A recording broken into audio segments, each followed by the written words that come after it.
Alright guys, this is my first YouTube video since I got an 800 on the NPTE licensing exam, and I've had a lot of requests on social media to share some of my thoughts, my tips and techniques on how to do well on this exam. So I figured I'd make a little PowerPoint, kind of talk through it, talk over the PowerPoint and post it on YouTube so that way you guys can learn some of the techniques that I used to get an 800 on the exam. First of all, who am I? I'm a recent DPT graduate. I tutor anatomy on the side, mostly for undergraduate students. And I was a teaching assistant for gross anatomy and neuroscience. So I do have a passion for teaching, and it's something I want to do throughout my career. And of course, I recently scored an 800 out of 800 on the NPTE licensing examination. And that's a not so flattering picture of myself. Alright, so what is the NPTE? 250 questions. It's broken up into 5 sections. There's 50 questions, obviously, per section. 200 of the questions are scored, and 50 are exploratory. And you don't obviously know which ones are exploratory while you're taking the exam. So it's 5 hours. So one thing that I think is really important to work on is to build your test-taking endurance, which is something I'm going to talk about a lot in either this video or upcoming videos. You do have one scheduled break where the timer does stop. I highly recommend taking that break. And then you have unscheduled breaks, meaning the timer is still running anytime between the sections. You can't take a break during a section of the NPTE. So taking those breaks will depend on if you have enough time to do so. So scoring, obviously there's a percentage score. You actually don't see that score after you take the NPTE. You only see the raw score, which is a conversion of the percentage on a scale from 200 to 800. A score of 600 or above is required to pass, and I think that everyone's goal should be an 800. This test is what stands between you and your dream job. You should shoot for the highest goal possible, which is an 800 on this exam, and I think that anyone could do it with the right strategies, and if they put their energy to the right techniques.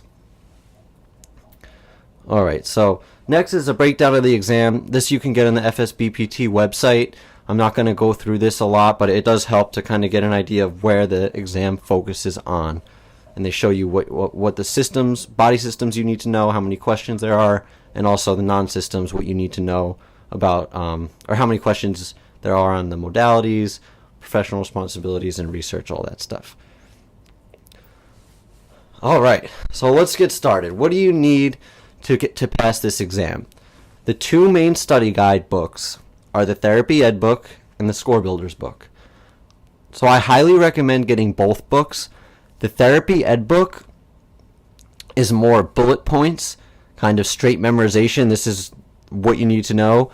And the Score Builders book is written more in paragraph form. So it actually really helped to have both, because one could kind of supplement the other if something was unclear. If that's financially feasible for you, I think it's really important to get both. And I'm going to talk later in the video about how to use both of them while you're studying. With that said, on to the next PowerPoint. Those books are just study guides. The NPTE isn't written to test your knowledge on the Therapy Ed book or on the Score Builders book. It's to test your PT knowledge. So those are guides to study. They're not things that you should memorize in full, which is what I think some of the videos that I've seen on YouTube, people saying, oh yeah, memorize this many pages of Therapy Ed one day and this many pages of Therapy Ed another day. I don't recommend that technique. The NPTE, the information is written from the primary or the content textbooks.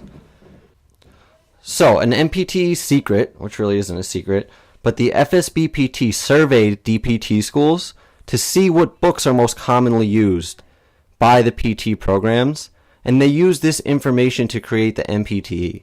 I've listed a few here, but on the next slide here, this is actually directly from their website. It's public knowledge, you can access it.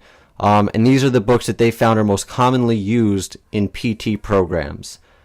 And so they use a lot of the information from these books to create the exam.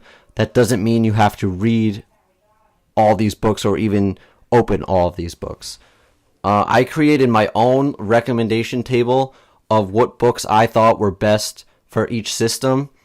Obviously, it also depends on what your foundation is in that area. For example, I put the kinesiology book for musculoskeletal, but I personally didn't use it because my TAing in anatomy gave me, I think, a good musculoskeletal foundation. So it's going to be individualized, but I do highly recommend using the physical rehab book, the O'Sullivan book for neuro, the Essentials of Cardiopulmonary PT for cardio, and the differential diagnosis book was really, really helpful for the other systems and integumentary. So I'm not going to read through all this, but you can take a screenshot of it. I thought it was pretty helpful. And then those are the systems. These are the non-systems. For the equipment, devices, technology, I found the O'Sullivan book. The physical rehab book was great. Therapeutic modalities. If you have the physical agents and rehab book, the Cameron book, that really helped me personally. Safety and protection, you use the pathology book. And I thought that professional responsibilities and research, you could just use the NPTE study books. They did a pretty good job of reviewing that. And a lot of that was just critical thinking anyway. It's not like there's a lot of content necessarily behind it.